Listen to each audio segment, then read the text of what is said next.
This is going to be a tough one, and hopefully it's not going to be that long. Um, this is going to be about mental health. Some of them acquired over time, like through trauma and stuff like that. And some of them possibly developmental. You're born with, I guess. One of them is definitely ADHD.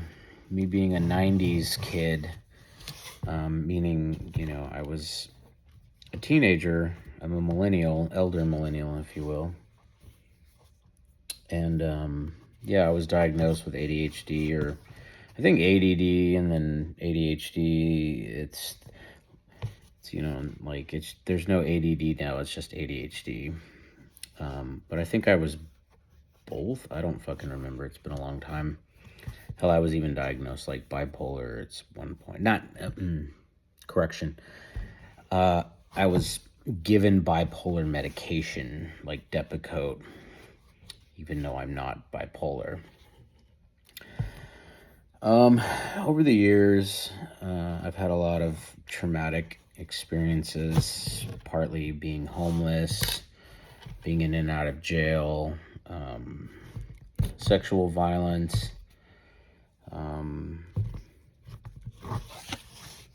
you could say that I'm a survivor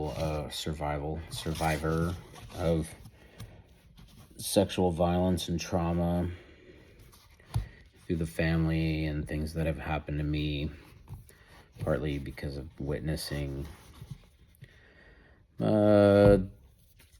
experienced violence towards me. I have experienced women lying about me and have had gotten in trouble for that. And then later absolved because that woman later confessed to sleeping with me for the sheer purpose of she wanted me to think it was her. She was pregnant with my child.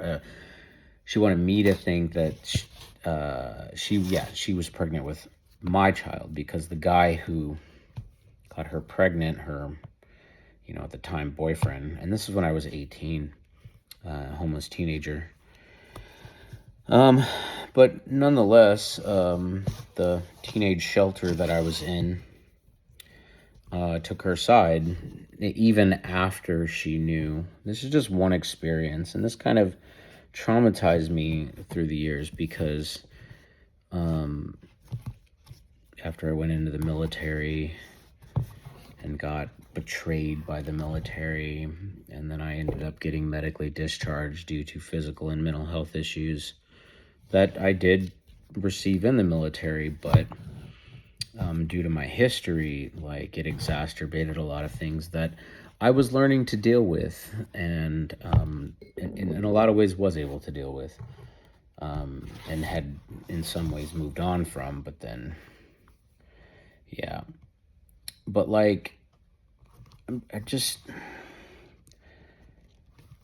I'm in my 40s now, and I'm finding out that I'm neurodivergent, which being part of a veterans group, particularly the one I'm a part of now, is about Face Veterans Against the War, Free Palestine, and fuck the imperialist machine, and lots of other reasons have caused me to try to learn about neurodivergency and what that means. I've always known that I'm probably like ADHD or something like that, but it never quite fit. And, I have CPTSD in part because of the military. I have PTSD from the military. And the VA no longer acknowledges the World Health Organization, so they no longer acknowledge things like CPTSD because the DSM-5 does not acknowledge CPTSD. So I was diagnosed through the VA with PTSD, and then it was taken away with like panic disorder. But nothing has ever really felt correct until recently, where this whole concept of being neurodivergent has made me go down the path of understanding what autism is. And I was given some tests to look up through my therapist,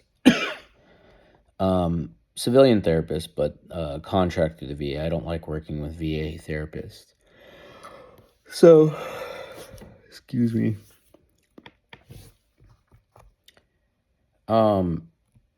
I've taken the RADS-R test from 2 different websites, several of them actually, but 2 different websites. And off the top of my head, I got a 176 on one and a 179 on the other.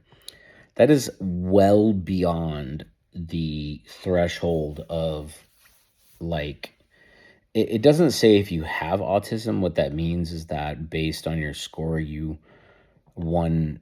So I think the highest score is like 240. The range for like consistent with autism is a lot. Like it's like 130. I don't know. I don't remember the score. There was another test I took. It's like Q&A or quotient test. I think the highest score is 50. I got a 36 on that. And according to the test, 32 is basically what you need, the threshold for having autism, or at least being consistent with autistic traits. Now, it's not just 32, it's between, I think it was 26 and 32. So there's like a kind of a gray area there where, like, even if you score below 32, there are autistic people who have, or people who have been diagnosed with autism who still score less than 32, either because of masking or they're just high functioning or whatever. So, yeah, on pretty much every test I've taken, it says that I'm autistic, or it doesn't distinctively, because you have to go get diagnosed, but and from all of the listening to videos and autism awareness and people who are autistic, I miss something a little bit. So, like, listening to people who have ADHD, sure, there's a lot that I relate to, but it's missing something. And when I listen to autistic people, maybe, I guess now it's level 1, level 2, and level 3 on the autistic spectrum, ASD, autistic spectrum disorder, versus when I was in the 90s. Like, if you had if you had ADHD, but you couldn't be diagnosed with autism, like you couldn't have both, but you can now. And autism used to be a fucking like Asperger's, like level 1 autism was Asperger's, but Asperger was like a Nazi or some shit. So fuck that. You know, there was a lot of like, yeah, there's a lot of problems with that, right? In the motivation behind the person trying to set that diagnosis or whatever. So, yeah, I don't know all about that. So anyways, learning this, it's sort of a double-edged sword, because I'm not stupid, right? Like, the ADHD, or as it's called, ADHD, like, once I started following people who have ADHD with autism, a lot of shit started making sense. Like, I was like, so I have, because both ADHD and autism have like social problems for different reasons. Sometimes the outcome is the same, but it's for different reasons. And I can actually relate to both reasons, because I'm constantly like fucking just conflicted with why, and when I'm dealing with social interactions with people, and I'm constantly getting in trouble. But the double-edged sword is that it's given me kind of this outlet to express, hey, this is probably what I'm going through. Like when I try to explain myself to people, I'm constantly giving too much details and I'm constantly like trying to explain myself. And I swear to fucking God that people purposely constantly misunderstand me, because it's like I tell them quite literally how I'm feeling, and then they take that and go like way over here with it. And I'm like, what the fuck? It's exhausting just being around people, even though like I feel like I want to be social and stuff like that. But then I go out and like basic conversations with people is hard for me. It's really fucking hard. I start talking about like very serious shit, like the fucking genocide in Palestine, right? Like, you know, the cool thing about autism, it's not always a developmental, it's not always a learning disability. Like you can still learn, we just process information differently. Because I have my master's degree. I have my bachelor's degree, which I'm actually surprised that I got, to be honest with you. Like, because I really do have CPTSD and like anxiety disorder, or CPTSD, panic disorder. I do have really fucking bad anxiety. But that comes with the, CPTSD, PTSD. Ugh. So yeah, and suffering panic attacks and shit, like legitimate clinical panic attacks. So what I'm kind of getting at here is, you know, my whole. I didn't want to get into it that much, but like I said earlier, I was 18 and this girl accused me of raping her when she was the one that asked me, "Do I want to have sex?" Like she literally asked me, "Do I want to have sex with her?" And I was like, fuck yeah, I'm like a horny teenager, right? I was dating this other, you call her bisexual, but she identified as a lesbian at the time, and this is 2001-ish. Yeah, it had to have been 2000, 2001. And so, and this is in Denver, and, like,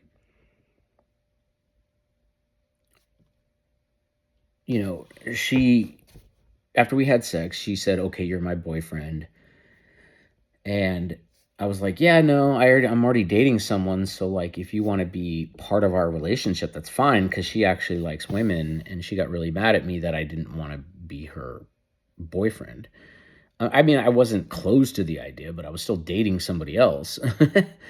And so she got mad at me, left. And then I went back to the teenage shelter called Urban Peak in Denver.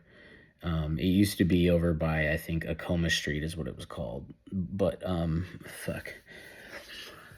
Yeah, anyways, I got arrested and, like, effectively interrogated all night and then let out, like, early hours of the morning, and then I remember not being able to go back to the shelter for quite a long time, at least a week or so.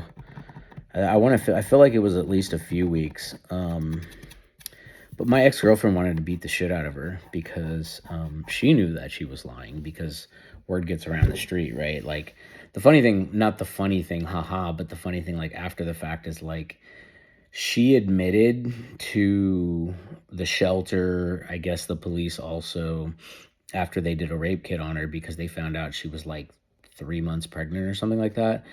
And we had just had sex, right? Like, the day before that, because they did the rape kit on her, and she confessed. And I later found out from the police and from one of the shelter employees that she after they did the rape kit on her said, "Oh, you're pregnant, right?" Like, and she says, "Well, yeah, I lied to him because I wanted him to think that it was his kid, and I knew he liked me, so I told him, 'Hey, do you want to have sex with me?' And then I could tell him that, 'Oh, I'm pregnant with your kid,' so I would have a dad." Like, on one hand, like, okay, fine, like, looking back on that, I get it, like, these are adults, though, adults dealing with teenagers, right? And me as an adult now can look at that and go, okay, so you did something that could possibly fuck somebody's life up, but you did it because you're doing it out of self-preservation, and you thought that it would go a completely different way. And it didn't, right? But instead of the adults being adults and going, well, we can't punish this boy, this teenage boy, for doing something that he didn't do, but I was still kicked out of the shelter. They could have just said, I don't know, like, they still wouldn't let me come back. And this whole time I had been beaten up and stuff like that. And this kind of shit, has happened to me, not exactly in this way, but in this sense of the so-called people in the world who are meant to help you don't. They just throw you out with yesterday's trash. And in this case, it was because I'm a male, right? Like, I did at the time, I was dating a gay man, like I had homosexual sex with men. I was never, yeah, whatever. It's neither here nor there. So I was bi, effectively, you could say, at least for a while. Some people say bi-curious, but I'm like, I was bi for a while.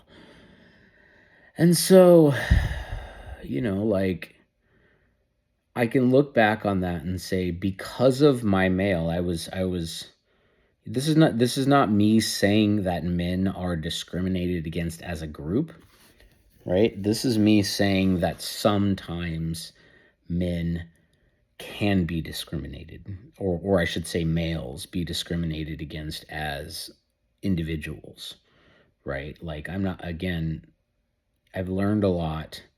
I've been to college. I've studied like feminist movements, the first, second, third wave. I like socialism, different ideas within the leftist sphere. I'm definitely a leftist, but all of this, I use that as kind of a story to point out the hypocrisy on what I'm generally going to call the left right now. I can look back and say they were probably liberal and not leftists, but who's to say? I don't know, because I wasn't politically inclined at all until I got out of the Navy, which was in 2014. I started learning about, what the fuck is democracy and all that shit, right? Like, then I started going down the rabbit hole of like neoliberalism and conservatism and what is capitalism? What the fuck is communism? What's Marxism?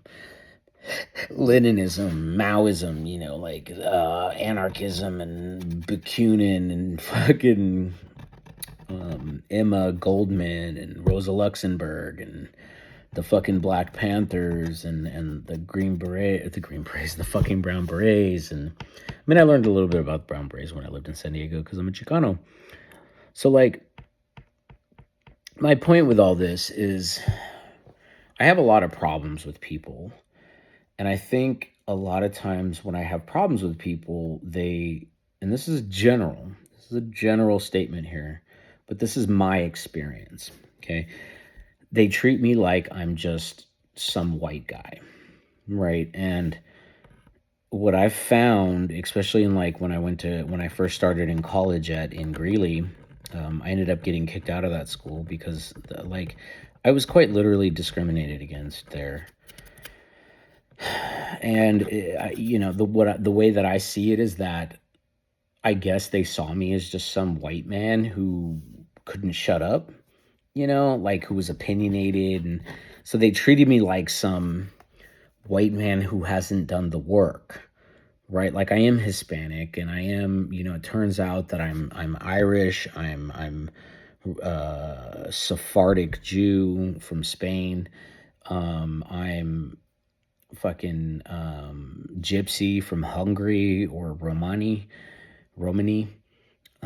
And I mean, I'm white here in this country, but whiteness has changed over the years. Like, Irish people weren't always white, and that's not me saying that I think that the Irish were the same kind of slaves as, African people, right? There's a difference between chattel slavery and indentured servants, right? It's still a type of slavery, but it's not the same thing. This is not me trying to say, well, the Irish were slaves too. Well, the Irish were slaves, but they were a different kind of slave. like wage slavery is very different than chattel slavery, right? Like, uh, so like I said, I'm a leftist now, right? And this brings me to current day 2026.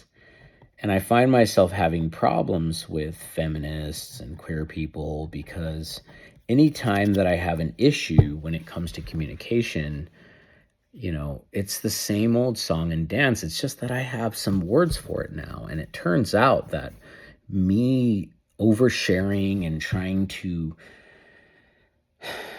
just be open and for me being, I don't want to say blunt, but like just kind of sharing how I've over the years learned not to do this, but when I'm in like so-called leftist spaces, I try to share about myself so that way people, okay, this guy, he's not just a white guy, right? Like I've been in and out of jail. I've had cops threaten to murder me. I've had cops beat me up. I've been violently sexually assaulted in juvenile hall, like violently, like I have personal experience with a lot of these topics that, you know, the so-called left is fighting to get. I just know now, I'm educated enough to know that it's not because I'm white or because I'm a man, right? Like, but there's still a lot of intersectionality happening here due to what I now know to be, well, I mean, I always knew that it was partly mental health, but I didn't think that I was autistic. And listening to people who are ADHD with autism versus autistic people with ADHD, because fuck, it's relieving because I feel like, fuck it, I'm not going to what I'm learning to be called masking anymore, which is actually creating a little bit of problems because I'm like, no, I don't. I was listening to this autistic person talk about, look, if I tell you this is what I mean by something and you continue to say what I've said in the neurotypical way, then now you are no longer being empathetic. And that's something very big for me because that has happened to me many, many times in my life. And recently, I have experienced this with veterans who are so-called on the left, where I will explain myself and be like, well, this is what I mean by these words. And I will give nuance and I will try to say, look, and they're like, no. And then they'll just kind of use something that I'm like, that's not even what I fucking said. I get that, in a cultural context, like people mean that, but I don't mean that. I don't speak that way generally. Like at half the time when I'm in a group scenario where people are having these weird conversations, I don't fucking get it. Like somebody will bring up a topic and then I'll start talking about that, which is an autistic thing, right? Like I have certain subjects that I'm like, oh yeah, somebody starts talking about it and I'll fucking like things that I've deep dived into. That's partly the ADHD too, but like people will just stop and look at me like I'm crazy and I'm like, what? I'm literally talking about the topic that you brought up. I didn't bring it up. Or I mean, sometimes I will, but like, or it's like interconnected. And I'm finding out that like neurodivergent brains kind of have this associative thinking. Like we attach concepts with emotions instead of kind of, I don't know. Like I'm learning about this now, but the more that I listen to ADHD people, especially ADHD people who claim to have autism on the side, they mask each other because they're constantly pushing and pulling against each other.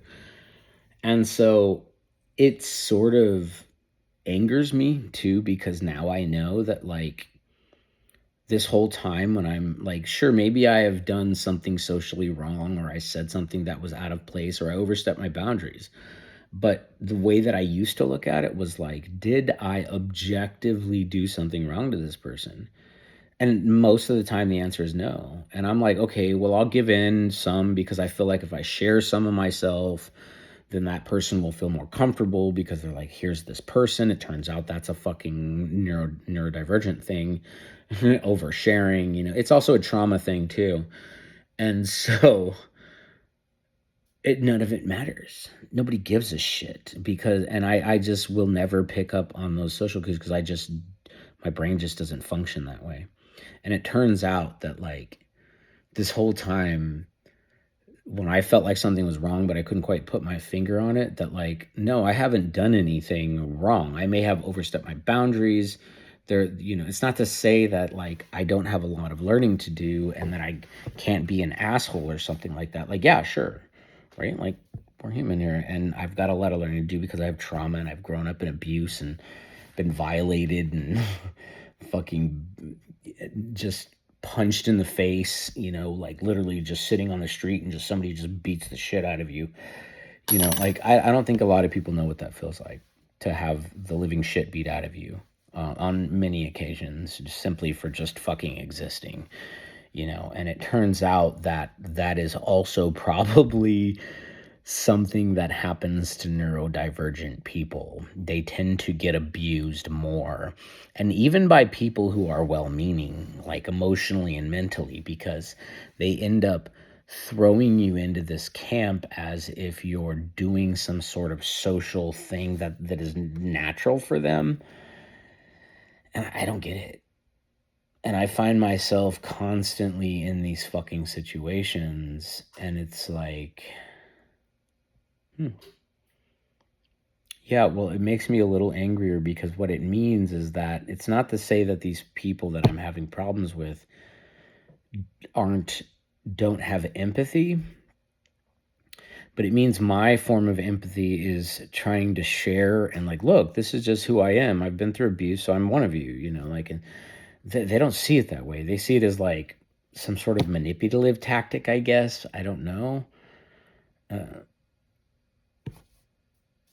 don't see how sharing part of who you are and saying, hey, look, I've been through these things and, I've been on the edge of the queer community all of my life.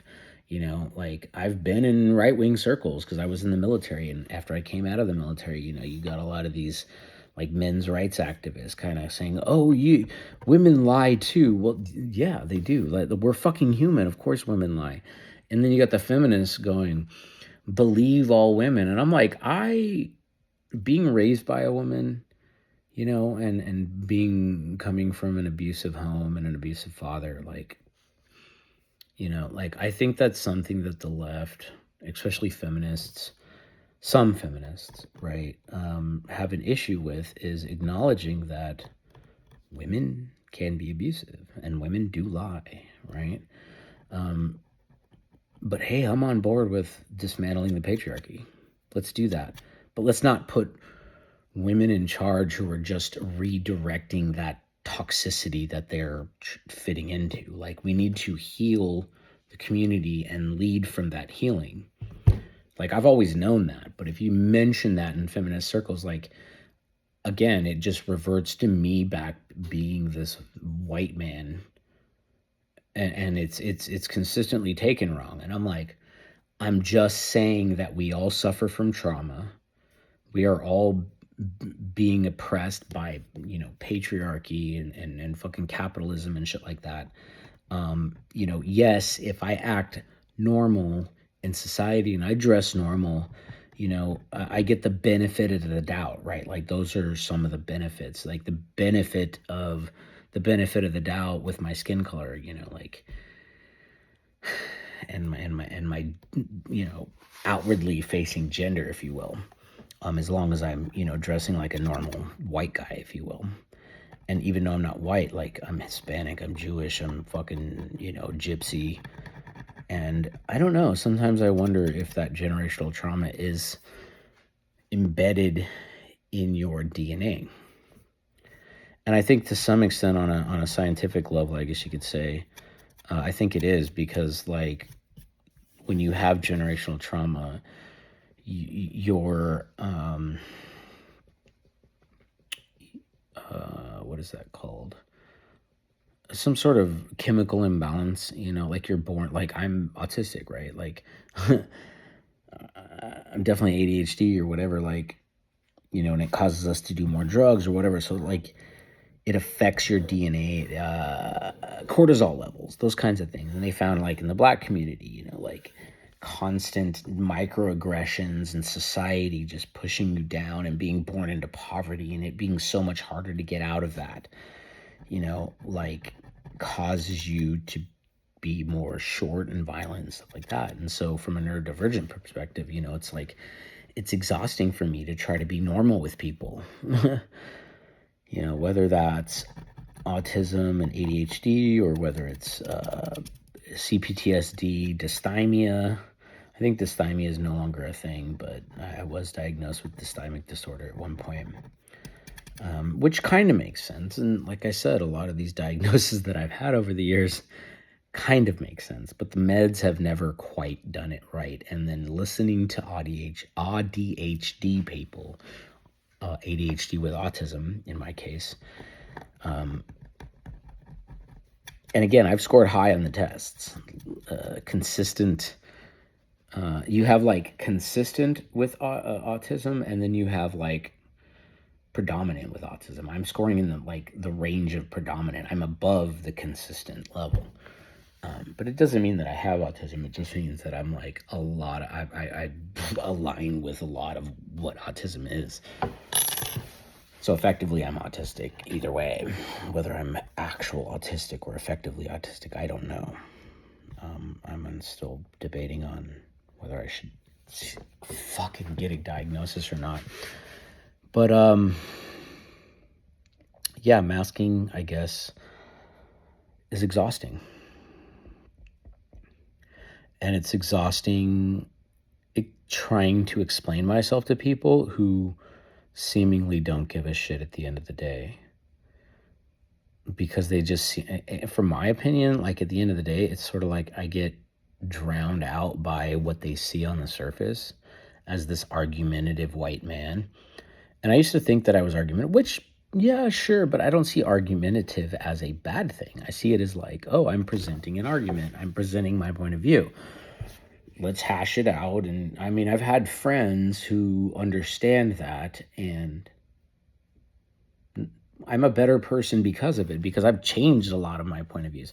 I've learned a lot from people who are willing to hash out things with me, like a trans woman that I was hanging out with in college. She, I was at the time kind of still didn't know the difference between like right-wing trans people, like Blair White. I was still listening to her, like, and then so, but for different reasons. This is like early 2019, 2018, 2017, 2020, 2021. And then around 22, 23, I stopped listening to them because I saw that they were starting to go right wing even further.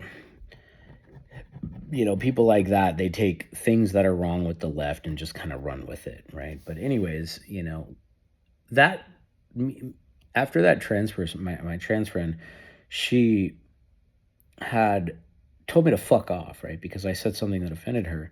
And then years later, recently, had reached out to me and apologized. She was like, like, I should have done better because you didn't know better. In other words, she's speaking to me. And I apologized. I said, I didn't realize at the time that, what I was saying was problematic. I mean, to some extent, I would still stand on what I said, but it was coming from an uneducated place, right? Like, meaning well, because there are some things that, let's say, the right latches onto, and they try to use that as if that is the whole truth, and it's not, right? Like, they'll take a little piece of that and run with it. And that's wrong. Right. I don't know. I don't want to get into details because there's so many different ways I could go with that. But like effectively, like I said earlier, I know for a fact, anecdotally, that women lie about men.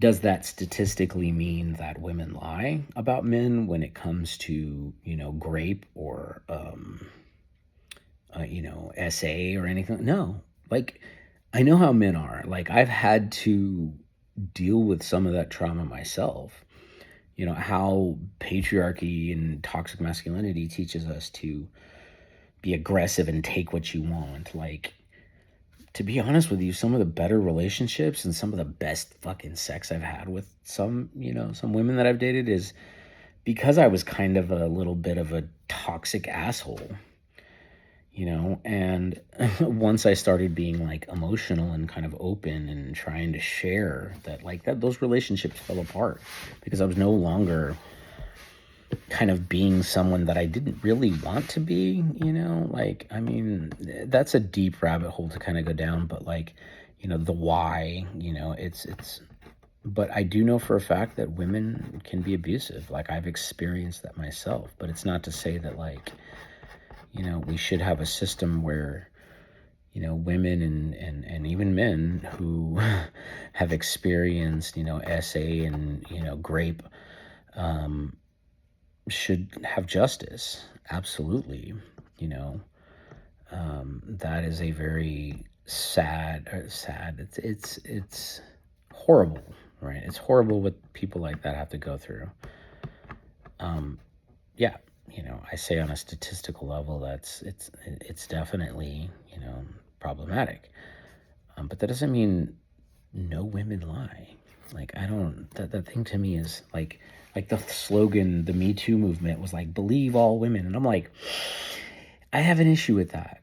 Like, to me, that means, I think there should be an open space for women to come forward and feel safe to share their story, and a system that really investigates, and the system that supports her to be able to keep him out. But it doesn't mean that, what were you doing? Like, that's not at all. Like, what were you wearing? That kind of shit. Like, fuck that. Anybody who says shit like that is just an asshole. What I'm saying is that, like, we should have a space and the resources for women to come forward so that the men who do those kinds of things should get punished. Punishment should be held accountable for their actions, right? And we should have a society where men are taught to fucking respect no. Like, I was raised by a woman. Like, I hate it when, I don't know, I'm ranting on now, but fuck. I'll finish that though. I hate it when I'm out dancing or something and some guy answers like she doesn't want to dance with. Like, I wasn't fucking talking to you, right? Like, on one hand, I understand because, like, she's with him, and but like, that's toxic male behavior. In my opinion, and what I was taught from my mom, is that she wants to answer for herself. If she says no, you should respect that and just walk away. Like, okay, whatever, But if then I consistently go and she's like, no, man, and then that's when the guy's like, yo, fucking back off, right? Like, but there should be like a little leadway there for the men who do actually care to just receive a no and walk away, and build confidence in women in saying no. Because I've dated women who are like, I just gave you my number because usually when I say no to men about my number, they'll just fucking lose it. They'll start becoming aggressive, and so I just give out my number and then just ignore them later. I'm like, that's fucked up. Ugh. I mean, on one hand, like, again, I'm neurodivergent, so I don't fucking, I mean, logically I get it, and emotionally I get it, I guess you could say, like, but on the other hand, I guess because I'm neurodivergent, it's just, for me, it's like, it's more logical to just go down the path that I just described, right? Like teaching women to say no, teaching men, males, masculine people, to respect the feminine and allow space for feminine to exist without, becoming this aggressive fucking asshole. Whatever, I'm ranting on. I guess that's where I'm done. This is a long ass video, but yeah, I'm tired of what feels like people purposely misunderstanding me, despite my best efforts in trying to explain myself. And it gets to the point where I end up giving in, or I end up finding out later that it's like, that actually wasn't my fault. There was some misunderstanding. Maybe I overstepped some boundaries, but those kind of boundaries are like social boundaries. They're not like overt, you put hands on me boundaries, like objective boundaries, right? There's objective and subjective boundaries, right? And even then there's a lot of gray area in there. There are some pretty black and white shit, right? Like, you put hands on me, fuck you. But on the other hand, like, people are different, and sometimes I respond with stuff because that's the social construct that has been, I've kind of like, what neurodivergent people do, especially I guess autistic people, like, will mask what people do, which now that I'm learning, it's like, oh, that's why I do that. I will literally like latch on to way somebody says something, or they're a phrase, and just like repeat it over my head. Like, there's still phrases over the years that I've repeated in my head. Whatever, autistic people will understand me, I think. Or ADHD or fucking neurodivergent people, right? But I'm done. Like, I'm tired of giving people that space, and they just take more. They take more of my energy and more of my soul and more of my time. And I'm tired of people just putting it off as if I'm just some asshole white man. Like, what does that even mean? Like, I get it. My skin tone is very, Western European, which I am. I'm Irish and I'm Spanish, like Sephardic Jew, fucking Celtic, like, I am Native American, I'm like a quarter Native American. I'm Chicano. And I grew up in that culture. Like, it's weird because I get shunned from there too, because it's like, I don't know, people used to call me Miklo in San Diego, but I've always been called Güero. I prefer Güero. So anyways, I'm gonna leave it at that. Peace be with you.